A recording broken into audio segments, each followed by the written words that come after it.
Watch Who?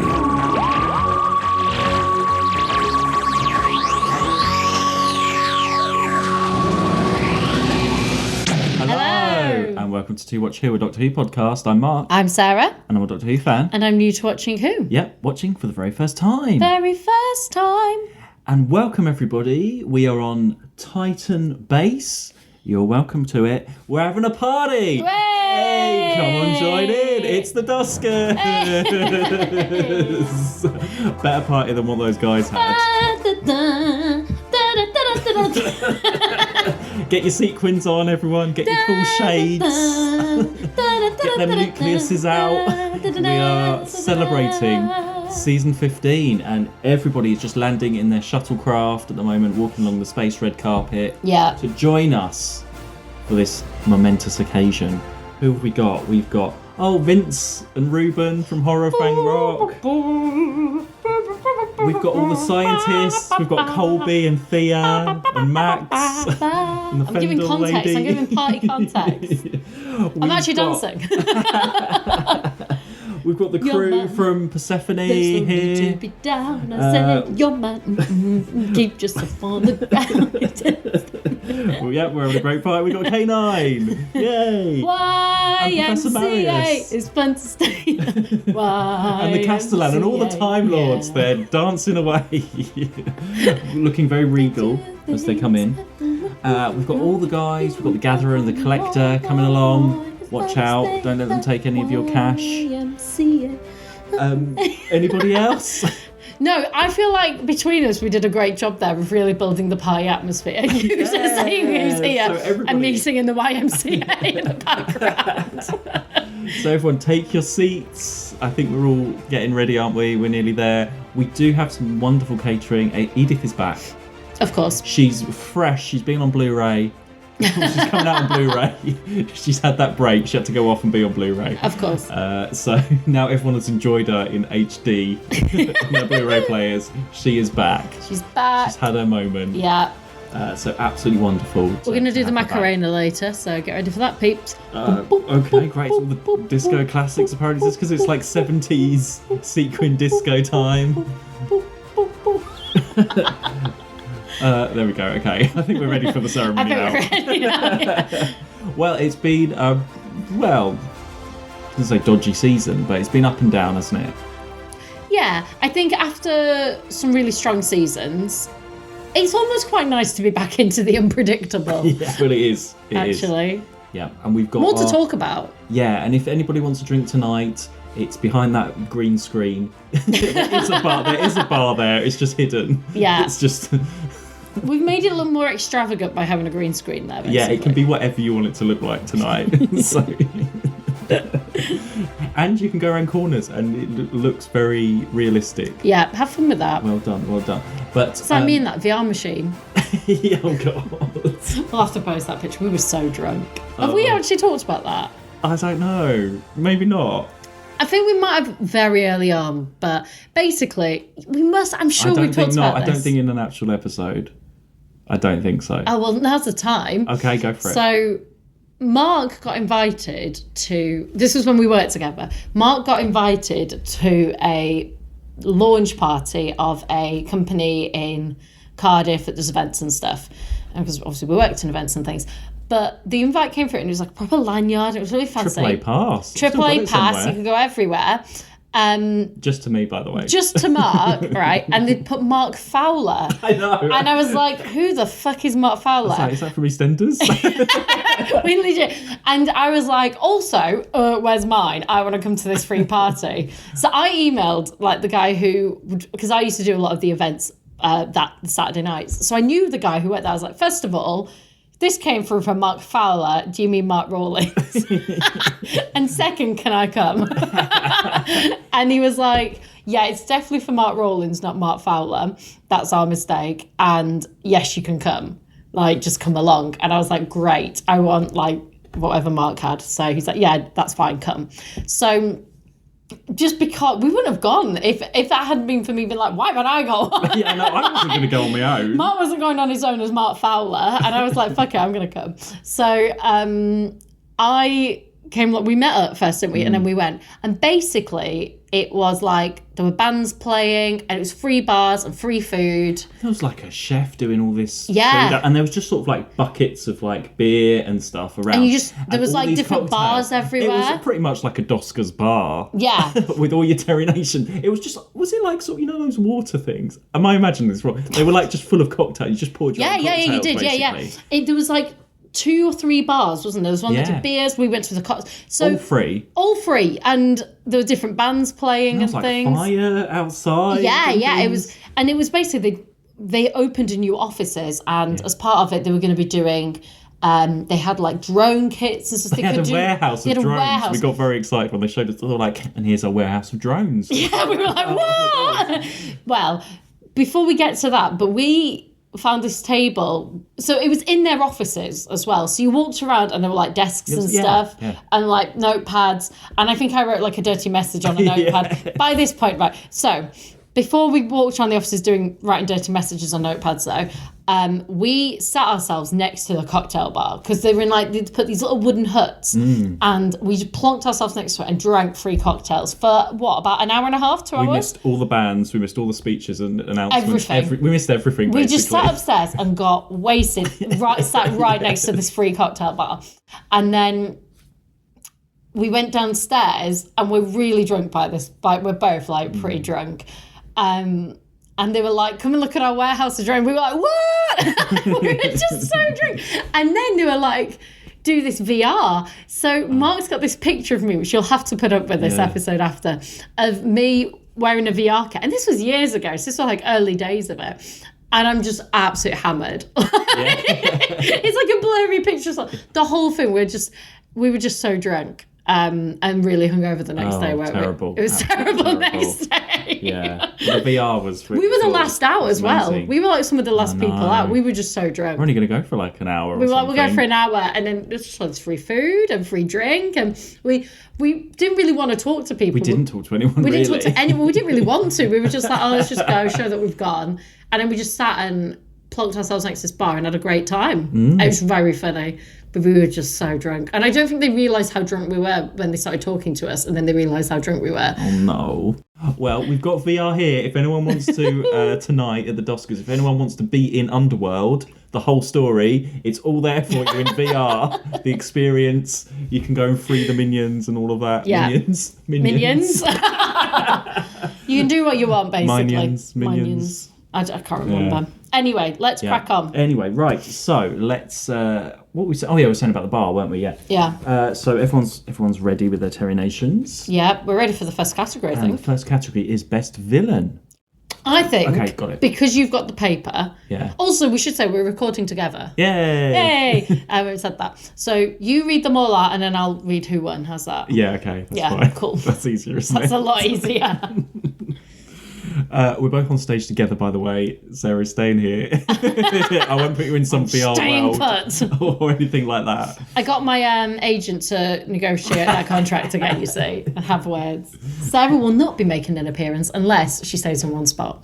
Right. So the nominees for best villain are Max from Image of the Fendal. This is not how it should be. Your face. You're like, who's that? I literally am. And we only discussed this like 3 days ago. Oh my God. The Gatherer from the Sunmakers. If there's anything I can do to help the company, long live the company. The Collector from the Sunmakers. Earth was running down, it's people dying. And the Castellan. And the Castellan from the Invasion of Time. Nothing my guards cannot deal with, honoured sir. A minor infringement of discipline. Okay, so there were actually quite a lot of villains in this series. So we also talked about, well, Horror of Fang Rock, the only guy really was that Lord Parmadale, who was the bit of the dick one with the diamonds. Reuben doesn't really count because he was taken over by a return and all of that. Out of the scientists, that this is 4 scientists at breakfast, is what you know Image of the Fendal as now. Like literally, as soon as you say it, I get the whole thing. I picture them all We've but picked it up. anything before. else, I'm like, to- I've got a clue. Yeah, I have to do like short code for these ones so you remember. So Max was the one that was you didn't know, you thought it was Dr. Fendelman, but then it wasn't. It was actually Max. Yeah. Yeah, so that's him. So he was there because he was the worst of that lot. Yeah.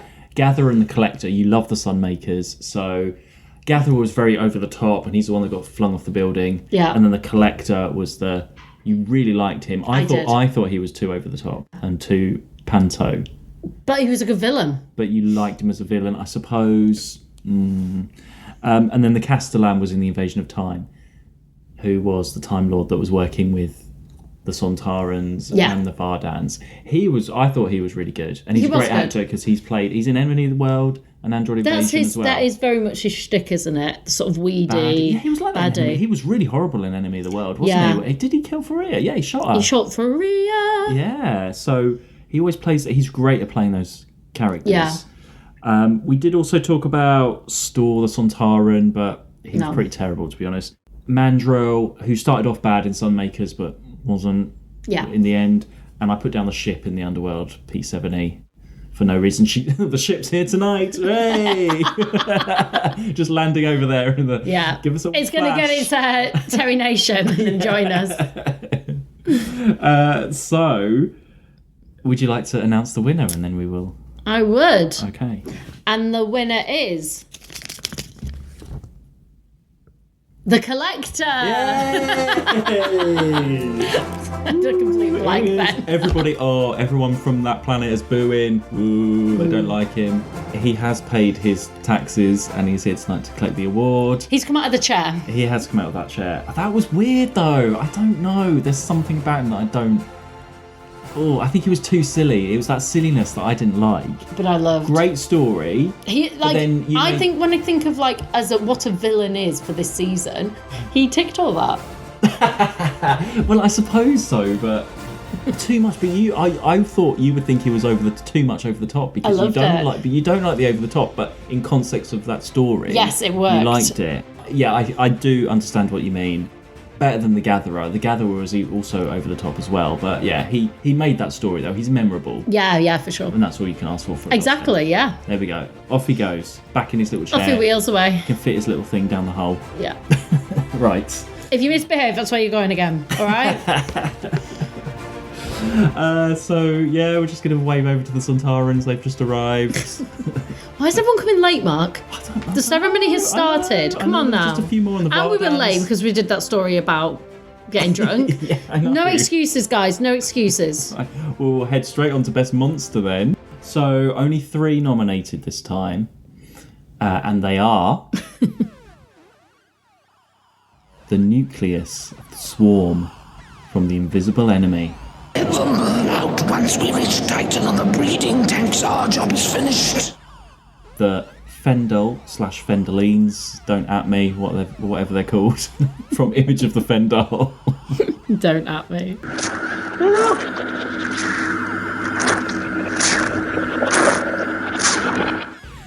And the Sontarans from the Invasion of Time. This machine is a load of obsolete rubbish.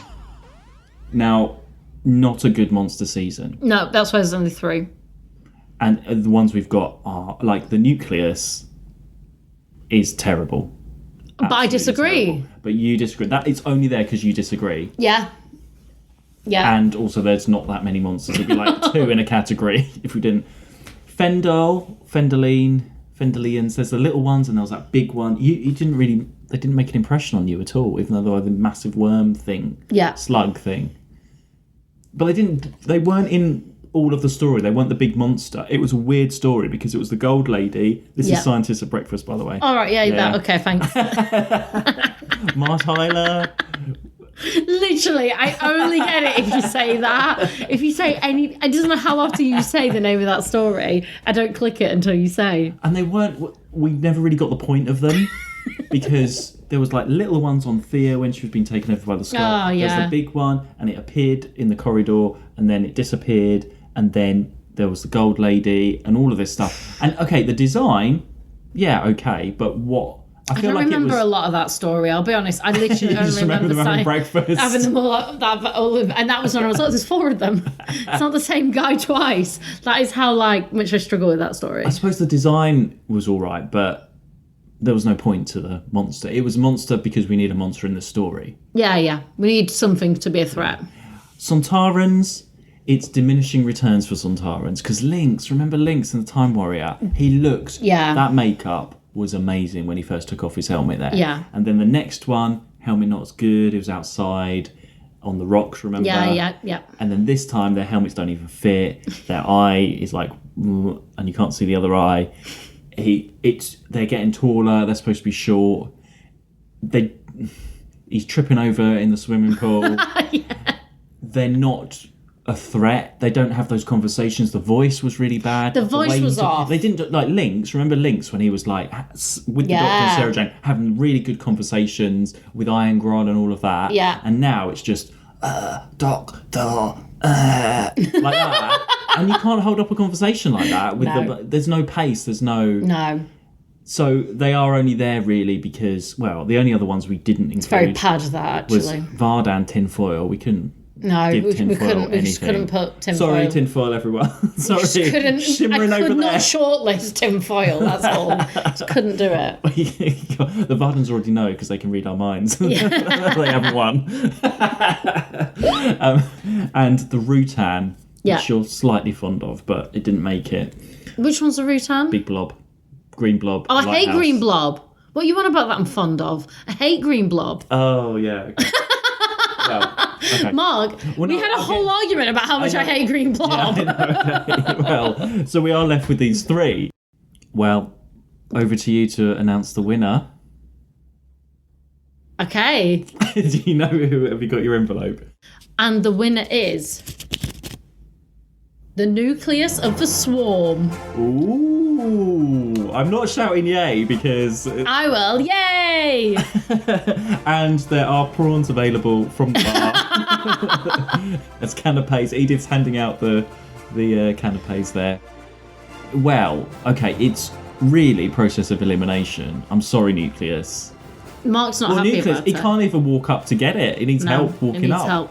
But that's okay. And apparently he's shredding loads of plastic, so he might have to evacuate this whole place because of health and safety. So, but he has won because I suppose the memory of him is there. Well, also... We've talked about him a lot. Yeah. And there are fans of the Nucleus somewhere. Me! I'm one of them. What are you talking about? If you're comparing to Sontarans and the Fendels, then by default, that is why. Literally, it's a default. I mean, it's not been a great season for monsters. No. Anyway, should we move on from that, Mark? Okay, fine. I don't even like prawns. No prawn crackers allowed in the building, everyone. Oh, yeah. I will throw up. Well, next category then. Best supporting character. And we had some discussions on this. Is this the one where we couldn't agree? No. Which one did we not agree on? Well, there's quite a few we didn't. Actually, there's quite a few. It was worst moment we didn't agree on. But which is the one that we had to put a call out? Worst moment. Worst moment. Okay. So the nominees for best supporting character are Vince from Horror of Fang Rock. Oh, you got lost in the fog, did you? Yeah. Oh, you best come up to the crew room. Good. Professor Marius from The Invisible Enemy. Are you sure that he was the... Oh dear, he's gone again. Cordo from The Sunmakers. The taxes, I can't pay the taxes. And Rodan from The Invasion of Time. Do you know, I've passed the 7th grade and I'm nothing more than a glorified traffic guard. Now, actually, you did say there's not many opportunities for Women of Who in this season. There's not. And we had a big discussion. We agreed on a few of these. Yeah. But I wanted Rodan and Andred. Yeah, and I wasn't have it. By the time we discussed it, basically I had to choose between Rodan and Andred. Yeah. Only one of them was going to make it. Because we both agreed on Vince in Horror of Fang Rock. Yeah. Because he was great. He was one of those characters that we would have. He was really good. And he helped the Doctor and Lily. He was very accommodating. Yeah. A bit like Edith. He supported the story a lot. And it was a shame that he did get killed, sort of part 3-ish, actually. Yeah. He gave his Everyone jumper got killed. to Leela. Yeah. It's always that kind of character that we love. So Vince had to be there. Okay, so I wouldn't have had Professor Marius personally. This is where the conflict was. Why Professor Marius? Why? Because the whole point of supporting character is support the story along. Yeah, but he didn't. But he did. He didn't. What are you talking about? He came in. He introduces a canine who ends up being a companion. Made canine. That story he brings in. He's helping the Doctor. Whereas normally there would have been someone dismissing him and being like, oh, actually he's very on board, tries to find the cure. When the Doctor does come round and he's explaining things, he does things to help because the Doctor's supposed to be unconscious most of the time. He's doing stuff to try and push that along. So actually, if you didn't have him as a character, who would have done all that stuff? It wouldn't have been the nurses. What was her name, Mark? Nurse? You put nurse as an option. I think it was Marius's nurse. There's literally someone called Marius's nurse. That is how key Marius was. Her name was Marius's nurse. But he's sort of a baddie for a lot of it. I know he gets the science done. I don't think he is. He gets his sequins on. Yeah, but only when he's taken over by it. I suppose. But I just think... Because that's the same argument for, when we talked about the baddies earlier, and we were like, well, he wasn't really a baddie because he got taken over. You can't say he's a baddie. Mark's not happy with that. Only because compared to Andred and Rodan in The Invasion of Time, I think they do a lot. They are with... I just don't think they do a lot. Andred, he's in charge of all the guards. He does all of that. Rodan builds the gun... Yeah, but she's just... she's very... She's, other than when... And she's off with Leela. Other than when Leela meets her, and then the explosion happens, she's her story, her cover story, I guess, for why she didn't do it. And then Leela's like, well, we need to get out then. She's like, I've never been outside. And then when she's outside, she's a bit wet, bless her. That's, she's just crying and oh, I can't do it. Yeah, but she goes through a bit of a journey there then. Not really. She cries a lot, and they say you're not going to survive. And then Leela, but no, that's Leela. Leela's like, come on, and we need to get back in, and then we need to go, and then they all go back in and take over. But it's not her that drives. She's basically just a cover. Well, I think she does. I think she does more than Marius. Oh, I would argue that Marius does more. And the one that we both agreed on was Cordo in the Sunmakers. Yes. Because he helps. It has a real journey. He's really part of it, yeah. Others we did talk about were Adelaide in Horror of Fang Rock. Marius's nurse. There's never going to be Marius's nurse, I can tell you that. Colby from... Marius's nurse doesn't even have a name. Can we just how that even got on a short list? It wasn't on the long list, sorry. It's not the short list. Come on, Sarah. How she even made the long list, I do not know. And she's here tonight. She's with the Sunshine Ambulance people, making sure that we don't get infected by the nucleus tonight. So she's doing a great job there. And Professor Marius as well. Yeah, he's hoping to win. So. He's running the health and safety area. Yeah. We also talked about Colby from Scientists at Breakfast. He was the scientist that was good, that helped out. And Mar Tyler, who was sort of Miss Hawthorne too, but not. It was too little. Miss Hawthorne was more involved. Mandrel, who was that baddie, goodie in Sunmakers. Edel, the one that was with them in Underworld, but we talked about he didn't really have a character, so. No. And Herrick as well was the other guy from Underworld, which. Yeah. You're not bothered about, and nobody is. Sorry. Who has won? Because I think this is very tough. Yeah. Should we find out? Let's find out. And the winner is Cordo. Hey! Oh, well deserved. This was really tough though, because all of those are winners, apart from Professor Marius. No, what are you talking about? No. I would have. Vince would have been great. Vince, as well. I think, to be honest, because of where we stand, it was between Vince and Cordo. Let's be honest. But I think Cordo has a great journey right at the beginning. He brings the Doctor and Leela into the story, brings them down into the underground bit. All of that happens. Yeah. He's sort of a prisoner with them at the beginning. Yeah. And then everything gets turned around and they're leading and fighting together. He goes off with Leela a lot. He has such a journey of a character from being on the edge of that thing to where he ends up. That's such an amazing journey for him. Yeah. And also he goes for that really arrogant, and then all of that. It's wonderful. It's a really good character. And he's and he supports the story. That is a definition of a supporting character. There's no sequel to this or anything, but I can see him being in charge now on that planet and doing everything. Doing and helping something, yeah. out. And it's funny because I'd never really watched that story properly. If you said to me before this, Cordo, I was like, I don't know any characters from the Sunmakers. And now I feel like we do know Cordo now. We do know We Cordo. do. Here you go. Here he is. There you go. Anyways, no time. Off you go. He's off. He's got a planet to like sort out. Yeah, exactly. Yeah. He's got a rebellion to tidy up. He's got this one night off to come to the Doscars. Okay. Oh, I'm going to mix it up a bit now and do just, what should I do? Best outfit. Oh, go on. There we are. We've got some great outfits this season. I can see everybody's dressed up tonight as well. Yeah. Very smart. What are you wearing, Mark?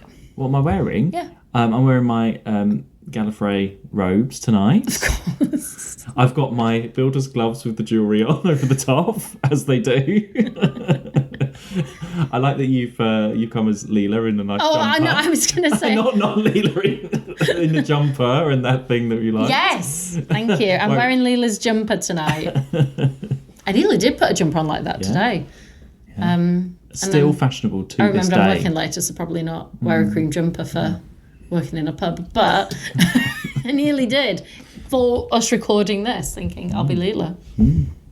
Right. Well, the nominees are Leela / Vince's jumper from Horror of Fang Rock, Lowe's shades from The Invisible Enemy. That's the ones that he wears to goes to the opticians. To get his eyes looked at. My eyes are fine, I'm just wearing these big glasses. And the collector's outfit from the Sunmakers. Yeah. We did also talk about the Coronet of Rassilon. Is that nominated or not? Can we just have a live decision here? Because we talked about making it 4, or should we keep it as 3? Your call. I'm happy either way. Okay. I mean, I remember it. Okay, we'll just have those 3. The Coronet of Rassilon is just... An honourable mention. Honourable mention. Here's the Time Lords. We've got it. It's like the Crown Jewels. Yeah. It's on stage. There's a little conveyor belt. You can go past and have a look later on. Yeah. But you can't get too close. No, don't get in the Matrix. No, don't fall into the Matrix, anyone, tonight. We've no time for anyone to fall into the Matrix tonight, okay? Our insurance does not cover that, okay? We've got to give Titan Base back. We've got public liability insurance on this event tonight. Do not fall into the Matrix. Okay, Rodan will keep an eye on it for us. She does all of that stuff, doesn't she? Sure. Rodan and Andred are guarding. She might go and cry because she's outside of the place, but sure, go on.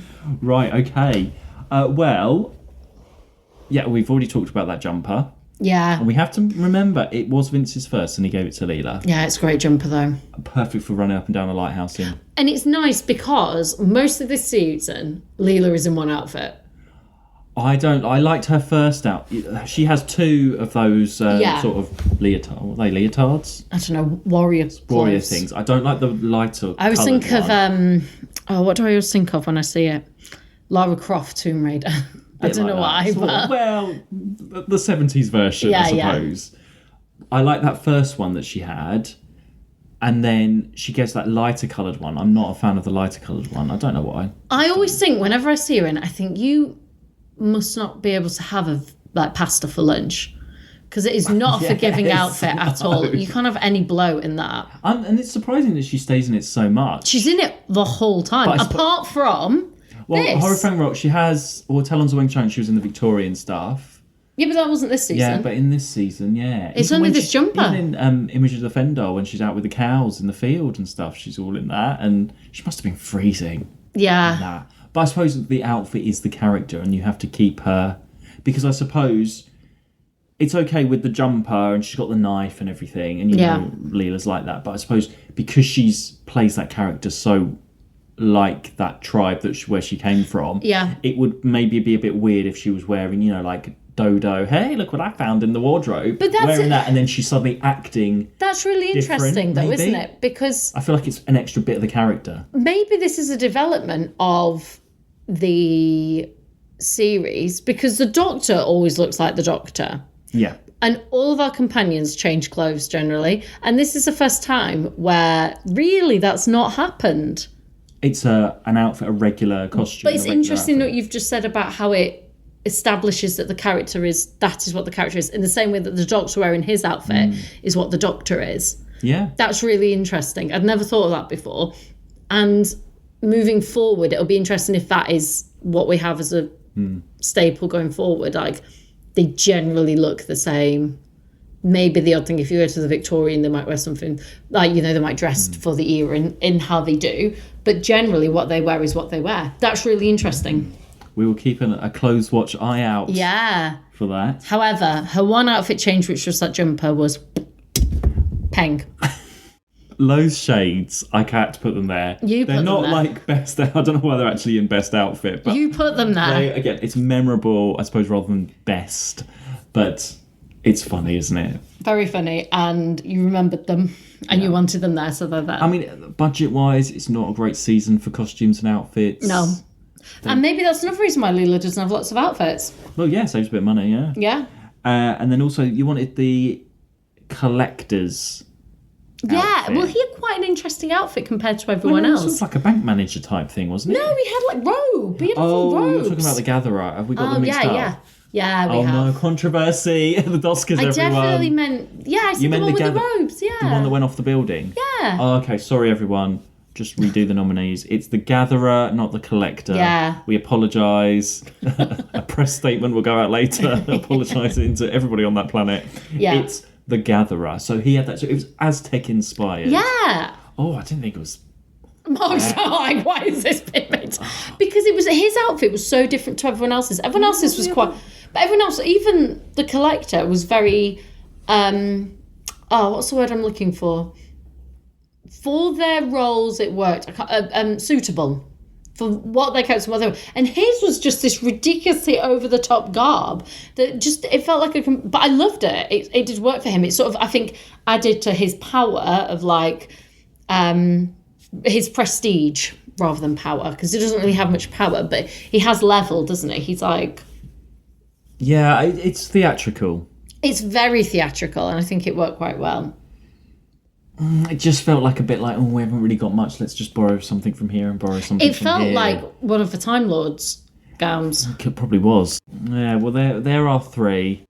If anyone can think of anything else, too late. Let us know. Yeah, too late. There wasn't anything, wow, that is a great outfit.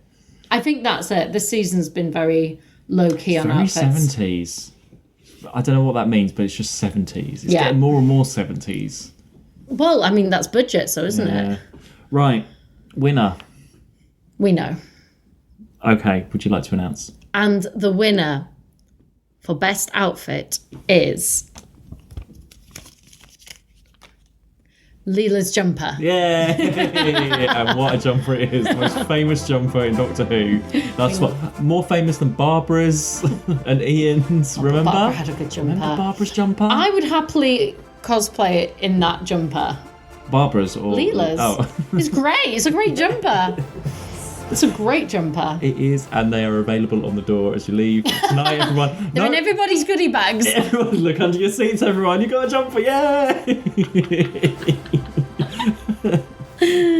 Yeah, it had to be. Yeah. Yeah, she's not really... People don't talk about that outfit, just us, I think. But it's great. We're going to make it memorable. We will. Remember that jumper. What's next? Okay. Where should we go next? Let's do Best Regular. So just the three, Dr. Leela and K9. First robot as a regular. I am just going to give our wiki a check. Shout out to Lucas. Thanks very much. Our independent adjudicator. Yeah, I'm just going to check who won because... Okay, so Dr. K9 and Leela. All very strong. K9's brand new. And yeah, it was Leela that won last time, as our wiki says. Yeah. Because she made such an impact last time. And she's carried on. We've said she's so consistent. She's always consistent. She's brilliant. The Doctor's been really great. good, actually, yeah. Actually, what do you think of the Doctor? Because what is this? This is like his fifth year? Fourth year? Fourth year. 13, 14, 15. 12. 12, 13, 14, 15. Fourth year. Fourth year. Has he changed a lot for you? Or is he the same Doctor that you met way back? I mean, we have talked about him being a bit more grumpier. Yeah, I think that's the only change. But actually, when he's not being that, he's very strong. I think, like, do you think he's the actor knows this character now? Do you think he's getting too silly? No, I don't feel that. Like that comedy moment, like in The Sunmakers. But I quite like those. I think, like, okay, let's go to the last story where he's been made. He's not silly at all in that. No, I suppose not. And what was the one before that? Underworld. I can't remember which one. Underworld. Green Screen. Green Screen. Again, I don't remember much silly in that. Or Jumper one. Horror Fang Rock, yeah. He's definitely no silly in that. I mean, people are dying, and he's always. So no, I don't think that. I think there's lighter moments in the writing, but that's not what you really pick up on here, if that makes sense. Like, no, actually, as in, it doesn't affect him as a character, but there are lighter moments, and I think they're needed because otherwise it'd be really dark all the time. But yeah, you're right. You can tell he's really settled. The success, is really up there, and he knows he's successful. Is he going to be on the way down again? We will see. Sort of. But I don't think it's him as such as the stories, which is a really interesting. That's because it'd be easy to be like, oh, he's weak, and actually he's not. The stories are weak, and the budgets are weak, and they affect things. But I mean, it's like Leela. She's, despite only having one outfit for the majority of the season, and sometimes a lot of the other companions we've had really play into that sort of idea of the different outfits getting changed. She doesn't need that. She's not needed that, and she's always been as consistent as she can be in it. So, and K9. K9's a really nice addition. I wasn't sure how it would work, but I really like how they've managed to give him purpose, which is as a robot, and that's that. When I saw it, I think it was the one with the collector and all that. That was the first time where I was like, this is where it really works having K9. Yeah, and this is where he's a real added bonus for the team. And it doesn't feel like a sort of weird, oh, well, we've got this, let's throw it in. It felt really joined up and worked. The only thing with K9 is his motor is quite loud. At the end of Invasion of Time, when Leela's saying goodbye, they're chatting, and you can hear well, maybe going Mark on the whole 2, won't time. they? Like, his motor. I didn't realise how loud K9 was when he was going across. And they can only hide it with a bit of music sometimes. Yeah. Otherwise, like, he is a bit of a gun sometimes, though. Yeah. And a lot of this, but he still has that personality, and yeah, I love K9. Everyone loves K9. Yeah, it's a really nice little addition that I think could have been really like spoofy, and actually they've just found a way for it. I think when they're in the TARDIS, those scenes, it's a little bit spoofy, but the rest of the time I think it works quite nicely. Right, and they can always leave him behind in TARDIS if they don't want him exactly out and about. Yeah. Okay, but who has won Best Regular for this season? Okay. And the winner of Best Regular is Leela. Yes, again, she won last time, and she's been she left this season. We're not going to get another chance to give her an award. No, she's been really consistent. She has. She's just carried on. The most consistent companion. Yeah, for sure. That hasn't sort of changed or been like... Or even if she has, it's always within the realms of what her character is. Well, the only thing that annoyed us was that she got married at the... Well, not got married, but went off with Andred rather than doing something it was just a bit weak. It was just that. Yeah. It's the only out-of-character thing I can think of. She's always been very true to who her character is, even when things are different or... Yeah, I think she has changed, but actually... Well, she's learned. She's learned rather than... But she's still who she is. But she's still who she is. She still would say she's from that Seven-Team tribe. And everything. She still has that identity. And actually, maybe she left... Maybe another season would have been too much for her because there's only so much she could do. It just felt like she developed, she's ready now I agree. to go off. Like, another season might not have been... I don't think it would have worked. What else can you do with the character now? Yeah. Great. Next Go, Leela. category. So we've done regular. Oh, best story. Best story. So nominees are? The nominees are The Horror of Fang Rock, He says he thinks Lord Palmerdale's fallen from the lamp gallery. The Invisible Enemy. There is one other with the host. She has been rejected. We must destroy her and dispose of her body with the rest. The Sunmakers. With luck, we'll roll 2 of them into the steamer.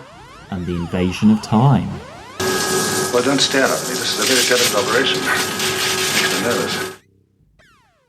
So we just had to eliminate 2, didn't we? Yeah, so we got rid of Underworld Yeah. and Image of the Fen doll, which you can... Just 'cause I can never remember it. Also known as Scientists at Breakfast. The Scientists at Breakfast Doctor Who box set will be coming out soon. Enjoy Cliff Jones. And I feel Thea like we should just rename that episode "The Scientists at Breakfast." That's all I remember. I just don't remember anything about it. It was so blur. And Underworld, okay, production was bad, but also the story we just didn't appreciate at all. There was more the story than anything. So Horror of Fang Rock, really strong starts to the season, carried on that darker tone, everyone in the lighthouse trapped, being killed off one by one. Really enjoyed that. There was the Blob, but apart from that, great story. Yeah. Invisible Enemy, I know I was really harsh, but your enthusiasm for that story is amazing. And I like it, but I like to complain about it, so I like it. Fine. You're a typical Doctor Who fan.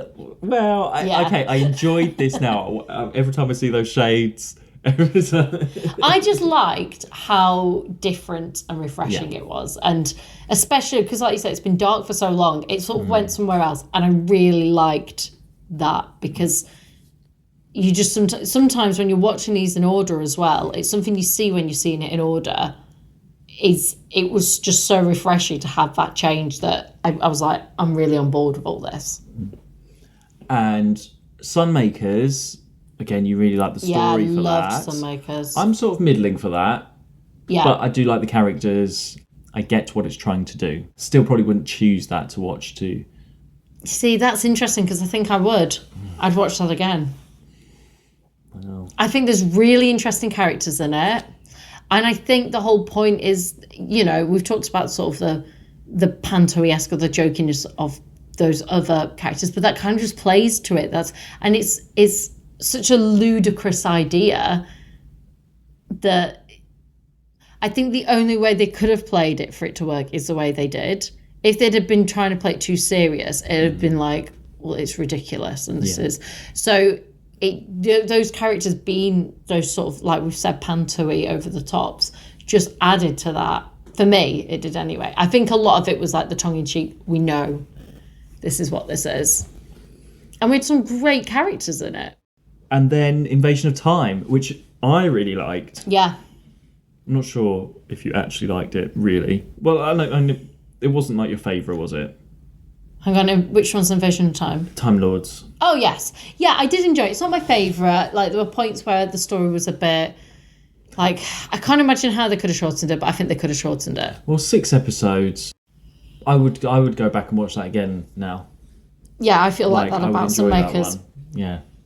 Difficult decision.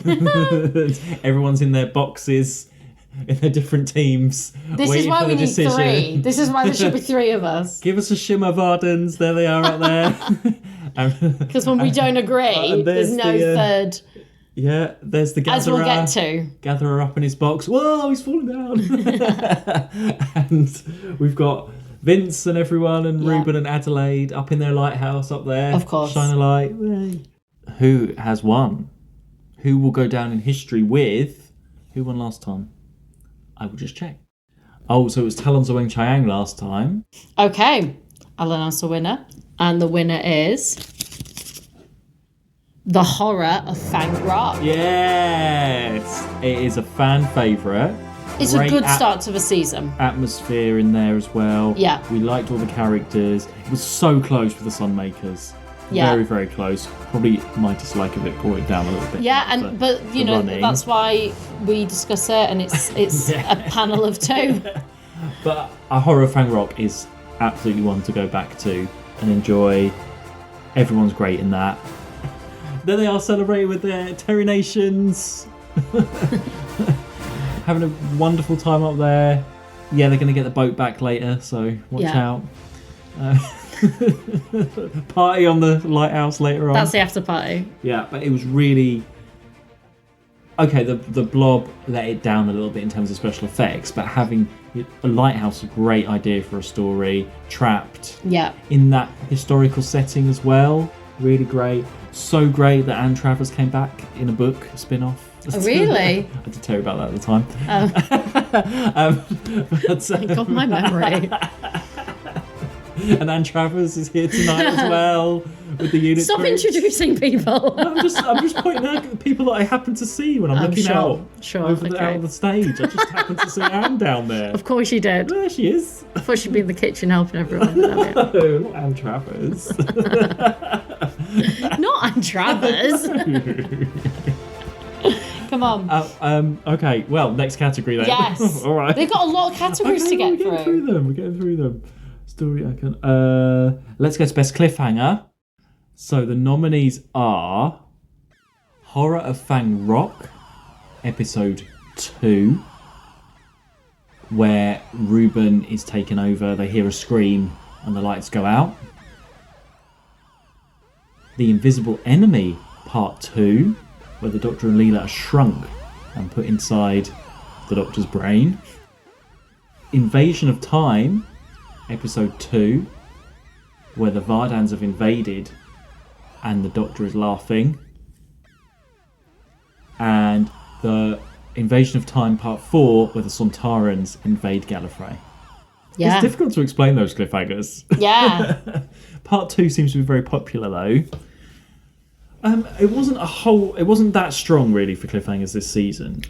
None of them, I mean, those ones are great, but I feel like we haven't had any freeze frames like we used to have, or, you know, really strong ones when Sarah Jane fell off the thing. Yeah. In They're Genesis. not as memorable in that ones, but I still think there's been some good ones. Like Sunmakers, for example, the Doctor in the cash machine getting gassed and leaving tied to a thing. Underworld, a mine cart falls over.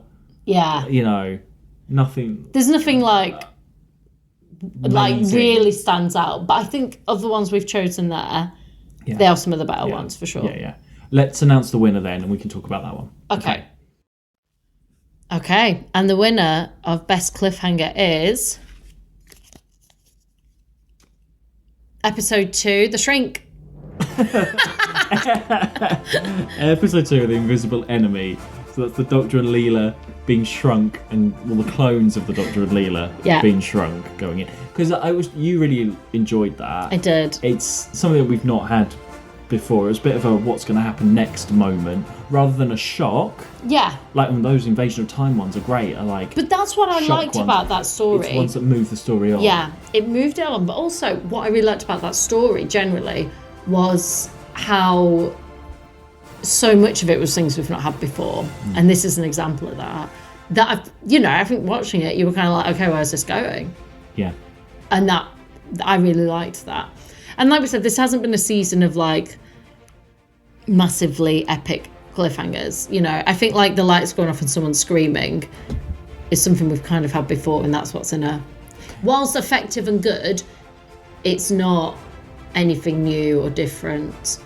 The closest I think was the Doctor laughing, because you were like, what is going on? That was, because it's usually villain laughing at the end of an episode or something. You're like, hang on a second. And he's been acting like that the whole time. You're like, what? Yeah. But actually, this Invisible Enemy one, I know I've been harsh on it, but it was imaginative, and what's going to happen? Are they going to, there's 2 Doctors and Leelas. Yeah, exactly. And they're both taking on bits of the storyline separately. And what was interesting, because it's sort of explained, but it's not explained, because he's out in and out of consciousness so much. Yeah. So there's so much that when you're seeing it, you're kind of like, where are they going to go with this? Why, it's really interesting. I liked it. Right. Well, moving on then. 2 categories left. Yeah. Keep up with us, everyone. Keep going. It's a long time to stand on stage, isn't it, and do this? I'll be having words with my agent. So, worst moment. Yeah. Now, this is where we had a bit of a disagreement. Oh, yeah. So, to get the 4 nominees, we had to have a bit of help from our coffee members. We could not agree. So, let's announce the first 3 and then tell me who the 4th is then. Okay, so the first 3 nominees are The Boat in Horror of Fang Rock. She's gonna strike!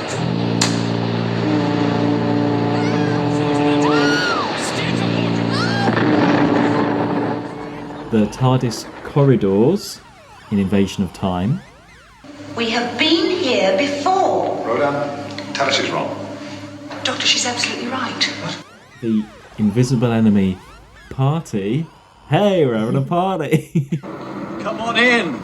Join the party. Our last supper on Titan. Okay, so they're those 3. And then it was between either the Rutan or the Nucleus of the Swarm.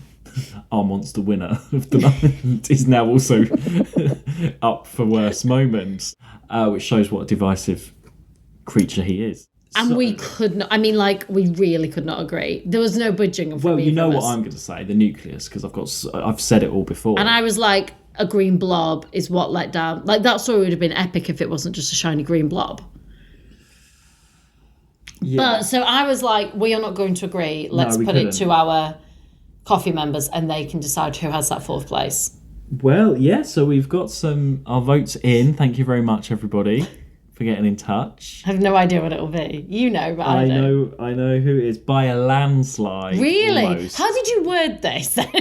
I said we couldn't agree. Do you either want the Rutan or the Nucleus? Okay, fine. I didn't. I thought you were going to be like the awful, terrible Rutan or the alright Nucleus. Or I just said. Okay. So by a landslide. Shall I see what some people said? Yes. Okay, so Steve said my vote is for the Nucleus. It didn't work as a monster costume that was supposed to be able to walk, and it managed to look both silly and ugly. Yes, I agree. But he said, admittedly, the Rutan monster looks so bad that nobody ever wanted them to come back, which is a shame because you can make them look amazing now with CGI. Lucas says he loves the Ruban the Rutan and thought the prawn Nucleus was god-awful. So he votes for Nucleus as well. Lee says he's torn on the Rutan prawn tentacle off. Both terrified him as a 4-year-old when I watched them. How? They're terrible, both of them. But he thinks the Rutan is better than the prawn. Right. Hang on. However, I think the Rutan is slightly better, so the prawn gets it. Here we go. We are talking worst moment here. We are talking. Who else have we got? Andy also says worst moment is definitely the Nucleus when in prawn form, although I like the story and it's the major thing that lets it down. True. Yeah. It's the worst thing of, well, it could be an okay story. It's just it's the big monster, isn't it? So, yeah. You know, and David as well says, he goes for the Rutan. In a weird way, he likes the prawn. Told you! I'm with David here. There we go. Thanks, David. Well, so the nominee is for the Nucleus of the Swarm. So Rutan is out of the running. Yeah. So we have Nucleus, Boat, TARDIS Corridors, or Invisible Enemy Party. Hey, we're showing tonight. Come on in, everyone. Titan base. Would you like to announce? Fine. And the winner of Best Monster is the Nucleus. Yay! Well, you know, after all of those comments, thank you everyone who also agrees. I mean, I don't necessarily agree. Compared to the Boat and the Corridors and the Party, that is the worst thing.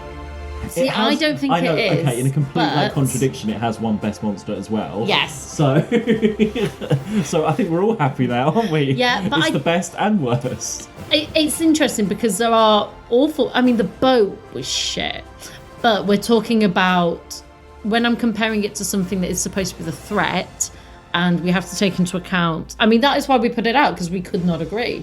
No. I was like, I really. If it could just walk on its own without being propped up, that would have been a help. But it couldn't even do that. Yeah. It wasn't a threat. It's not going to... I don't know how people found it scary. It's not going to chase you down a corridor. It can't move. It's a pile of plastic. Yeah. So it's just not... Yeah. So for that reason, Even though I didn't want it there, I've allowed it to happen. There we go.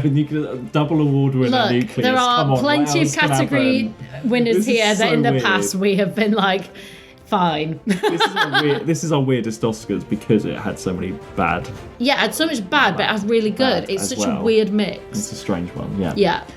I mean, I don't think there's a single story that is like mind blowing in this season, but there are stories that I like that I think like, and that's a prime example of like, I really enjoyed that story. I really enjoyed a lot of the moments in it. I mean, it's also that is the same story that's just won Best Cliffhanger, and Yeah, you know what I mean. Like, there's always different. but I've never had a season where we've had such. This is brilliant. This is terrible. And you know, we look at what was it called? The one with the green screens. Underworld. Like, if a story had actually been decent, it might have been a saving grace for it, but it wasn't. The story was. No, that's the thing. Yeah. So like, there's not a single story this season where I can be like, the closest for me is The Sunmakers. Yeah. Do you know what?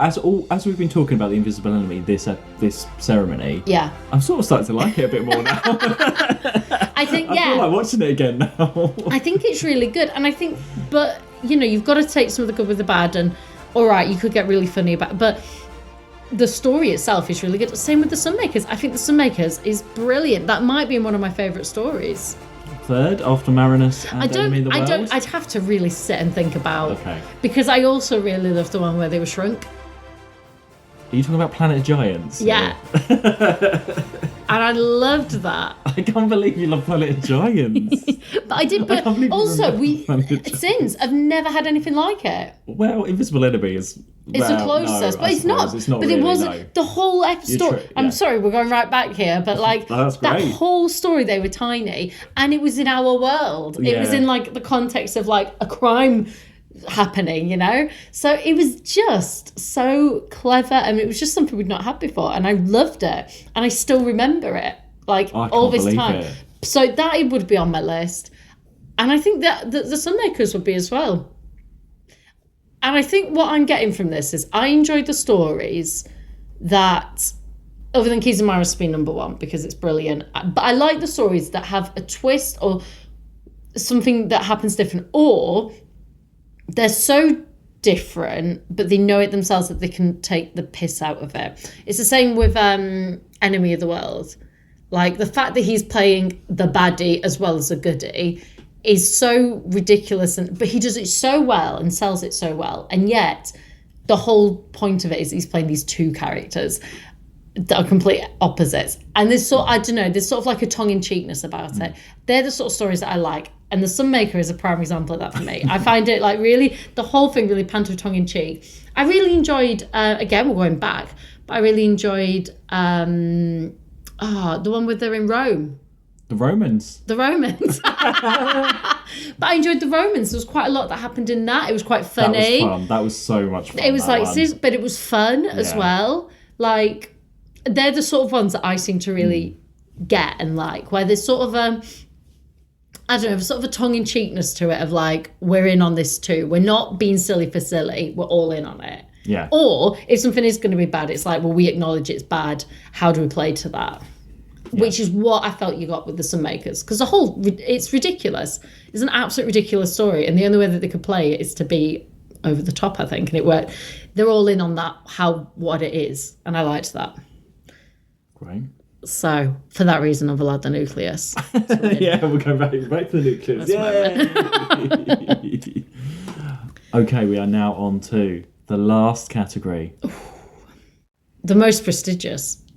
The Sir Ian Chesterton Heroic Moment Award. And also, go on. No, you go. No, I was going to say, and William Russell has a Guinness World Record. Yes, I saw that. Yeah. He literally is an award winner. Oh my God. He's an award winner. He's a record breaker. Yeah, because it's like the longest gap between appearing, yeah. Oh, I love that same character. And I also think like he's just been mentioned so much and talked about so recently. He's brilliant. God, I love Ian. Ian I is... don't think anyone has stepped up to Ian for me yet. No. There's Really? been some close ones. There's I been know. some close. I can't believe I thought Harry would. Yeah, I can't believe you thought Harry would. I think Don't say Cliff. no, Jumper.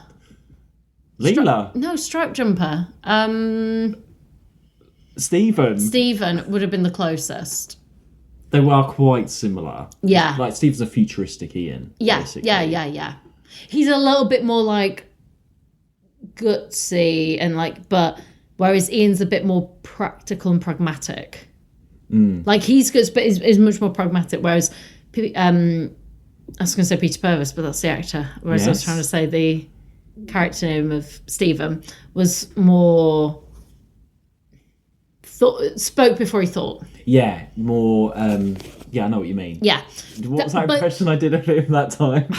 I don't believe it, Doctor. I just can't believe it. Victor Mildrew. Which is Victor Mildrew, not Stephen, but it's the same thing. Yeah. But that he's probably the closest that we've had. We've had Ian, Stephen. Right, Ben, okay, Jamie. we had Ian, Barbara.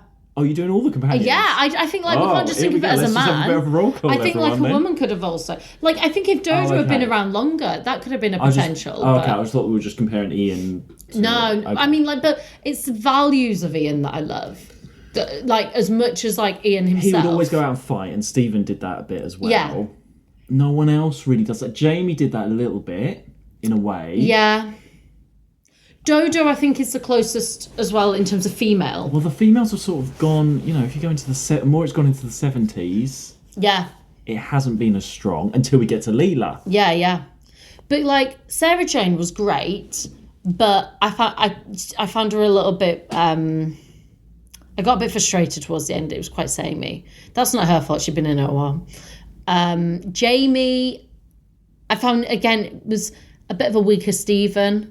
Stephen's probably the closest, I think, to who would have been, or Dodo. I loved Dodo. Dodo was someone that just went out and got on with it.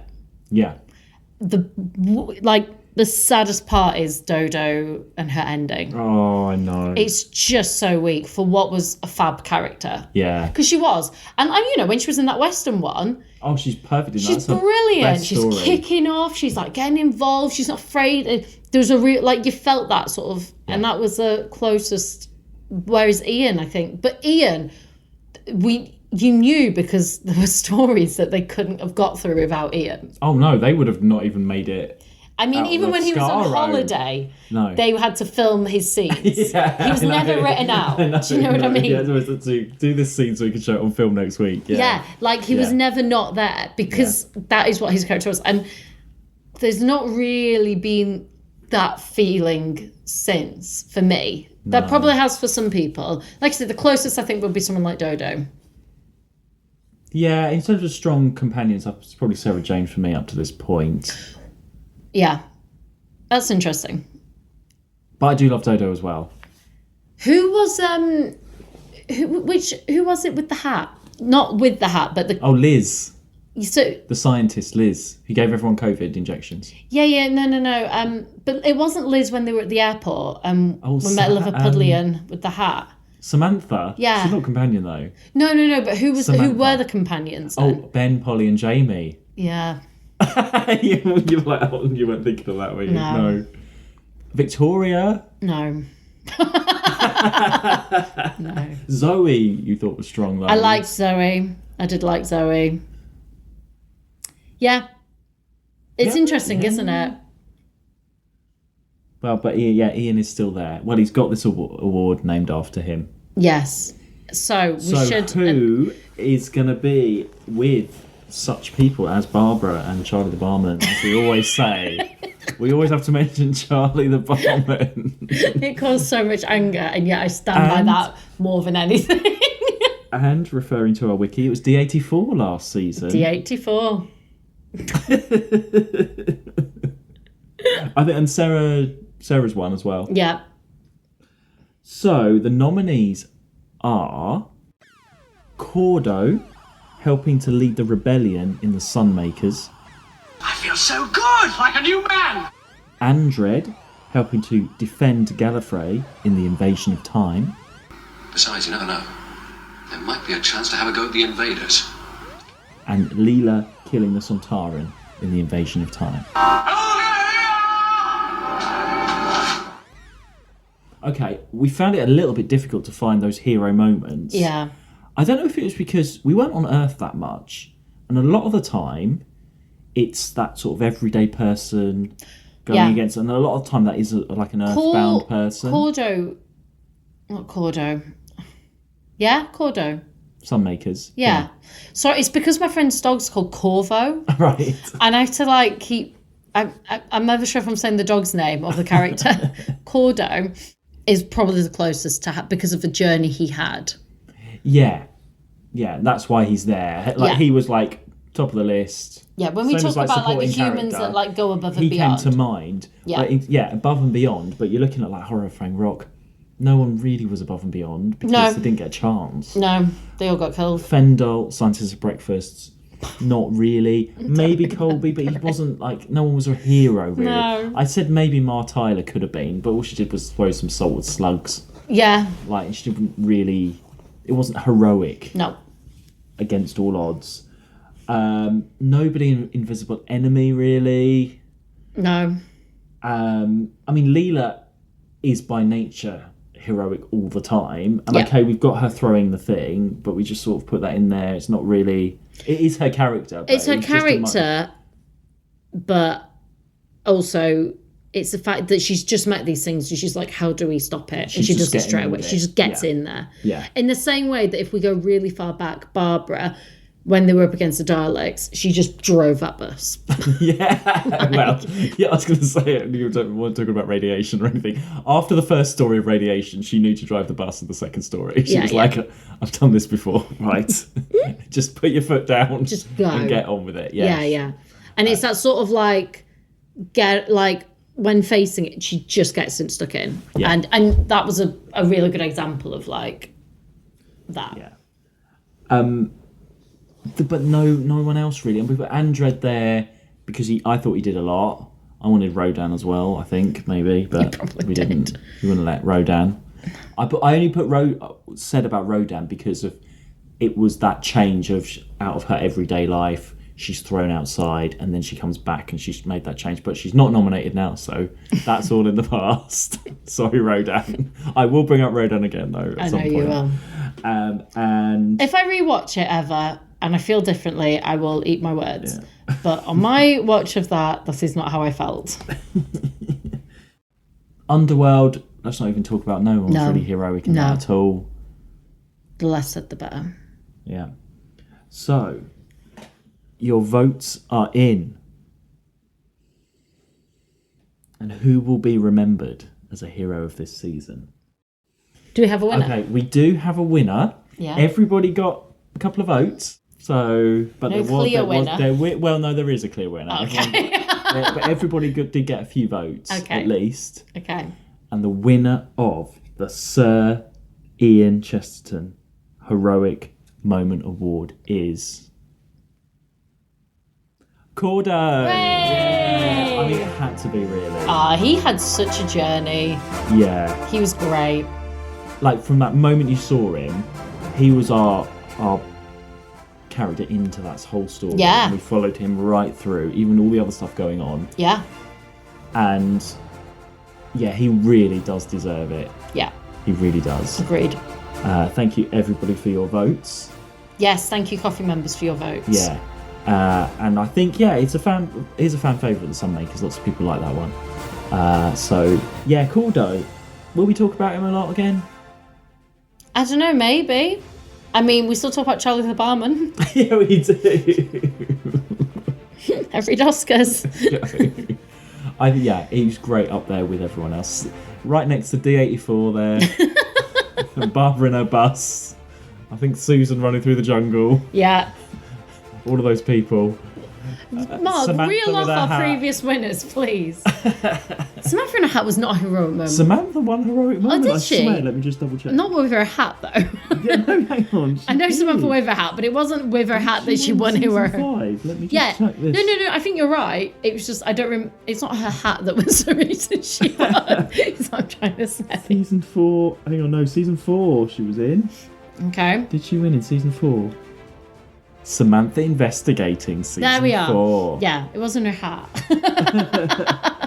Oh, Faria won season 5. Yeah. Who won season 6?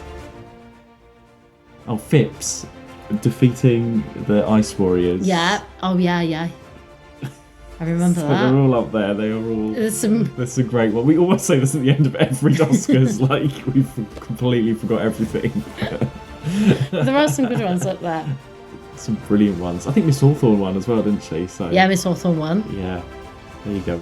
Another. I love it when we add another one to this list. It's great, isn't it? 15 heroes. Led by Ian. Because Ian was definitely 1 and 2, I'm sure.